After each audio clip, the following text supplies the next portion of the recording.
Route 66, Route 66. We'll drive around the classic cars, pick up chicks and biker bars. It doesn't matter where we are, as long as we're on Route 66, Route 66. Hey there, Insane Sam here again, and I'm back with you to get you through the last leg of your first day of getting kicks on Route 66. But before we get going, let's make sure you have the right directions. Even though there's Route 66 signs all over the place, they can be confusing, and without a good set of directions, you're going to get lost. I get lost myself sometimes on Route 66, and I made the directions. So if you haven't already printed out the directions for the first day, go to route66mc.com, go to the right-hand column on the home screen and find Get Directions. Put Atlanta in the Leaving From box and Springfield in the Heading To box.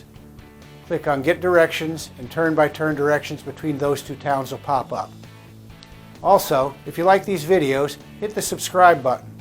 That way you'll get notices of when I post new videos and you're not going to miss anything. Okay, we left off at the Origial Giant, Atlanta. Unfortunately, we're going to have to spend a little time on the interstate to get to Springfield, but don't worry, not too much. The next town is Lincoln. Lincoln was the only town to take the name of the 16th president before he became president. The town square has an impressive courthouse and a couple of pretty good bars. Howley's on the square is a good one. The mill was a 1929 tavern built to look like a windmill. The plan is to restore it to a museum. Also be sure to check out the world's largest covered wagon and the giant Abe Lincoln who's driving it. From Lincoln, we're going to go through Broadwell, Elkhart, Williamsville, and Sherman. There's not much to do in any of these towns, but don't worry, Springfield's ahead. Broadwell had a restaurant called the Pig's Hip, which was operated by Ernie Edwards and his family from its opening in 1937 till he closed in '91. Pig's Hip was once named the best Route 66 attraction where the Origial Guy is still there. After the restaurant closed, it housed a museum until it had a strategic fire in 2007, and all that's left are a couple of roadside markers. There's been a settlement in Elkhart since the early 1800s. Abraham Lincoln stayed there a lot when he was on the Illinois legal circuit. Die-cast auto sales was the big attraction in Williamsville. It's also been called the Old Station and Frank's Route 66 place. It's housed in a converted 1930s gas station, and there's a lot of cool gas pumps and stuff on the outside. On the inside, they had a collection of die-cast model cars. The last time through I was through there, it was closed. Matter of fact, it's been closed every time I've been through there. Sherman is the last small town along Route 66 before you get to Springfield. It's a pleasant ride through there. On Memorial Day and Labor Day weekends in Springfield, they host the Springfield Mile, which is a weekend of motorcycle races at the state fairgrounds. This is a big deal that attracts thousands of bikers and racing fans from all over the country. A lot of the bars have special outdoor live entertainment, and it is a big old school time. There are a bunch of biker bars along Route 66 in Springfield. My favorite is Jackson's Handlebar, which used to be called Dude's Saloon. This is a really old school place with cold beer and booze, but no food. Weebles is a popular biker spot. It's not as old school as the Handlebar, but it has a pretty good restaurant. Guitars and Cadillacs is a little more upscale than the other biker joints in Springfield. They sometimes grill food outside. The Cozy Dog Drive-In on 6th Street claims to have invented the corn dog. Okay, here I am at the Cozy Dog stand in Springfield, Illinois. Folks down in Texas where I live claim that the corn dog was invented at the Texas State Fair. That's not true. It was invented right here at the Cozy Dog stand in 1946 by my great-grandfather, Cozy, and his wife, Hot Buns. And they've been serving Cozy Dogs to Route 66 travelers for all that time.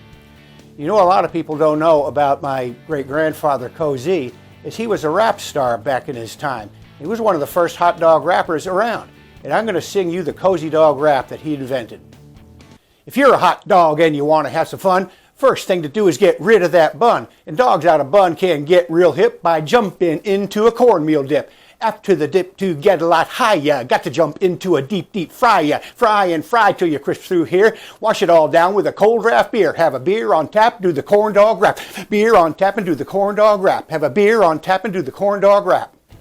I'm a hot dog snob, so I never even had a corn dog before I went to the Cozy Dog. But it's a Route 66 classic, so I figured I better try one, and I got to admit, it was pretty good. Plus, they have a bunch of neat Route 66 memorabilia in there. It's a must-stop place. On your way out of town on the 1926 alignment, you're going to pass by the Lauderbach Muffler Man on Wabash Street. He's in front of Lauderbach Tire and Auto Service and will be the third of the giants you'll have seen on your first day on Route 66. Even though he's supposed to be holding a muffler, he often has an American flag instead. Of course, Springfield has Lincoln's Tomb, the Lincoln Presidential Library, the Lincoln Home and Visitor Center, the Lincoln Home National Historic Site, and every other Lincoln kind of deal you want to see. None of these sites are along Route 66, and I've never visited any of them, and on this 10-day trip you're not going to have time to do it. Save that for another trip. So, congratulations, you've now finished the last leg of your first day of your 10-day Route 66 trip. Let's get you a place to stay. In Springfield, I usually stay at the Northfield Inn on Dirksen Parkway. It's not right on Route 66, but it's modern, clean, and reasonably priced. And I stay there because there's not any good places right on Route 66. There's also a pretty good Mexican restaurant down the street. If you want to stay in a bona fide Route 66 spot, head west on Business 55, and when you're almost out of town, you'll find the Route 66 Hotel and Conference Center on your right. This was the first Holiday Inn on Route 66. They have a restaurant, a small bar, and a Route 66 museum. This place is pretty worn down, but it's authentic. Okay, this is the end of your first day on Route 66. Thanks for viewing this video, and I hope you've enjoyed it. Tomorrow you're going to finish Illinois and end up in Cuba, Missouri. On the way, you're going to see the Lauderbach Muffler Man and an old brick section of Route 66, along with a Jesse James hideout. You'll also face a breathlessness alert at a biker bar. Then you'll have a choice of 2 different routes to get you into Missouri. But before you go to the next video, hit the subscriber button to make sure you get updates on when I post my other videos, and make sure you leave your comments on this video. I'll do my best to respond to them. All right, wake up early. I'll see you in the morning. Insane Sam out.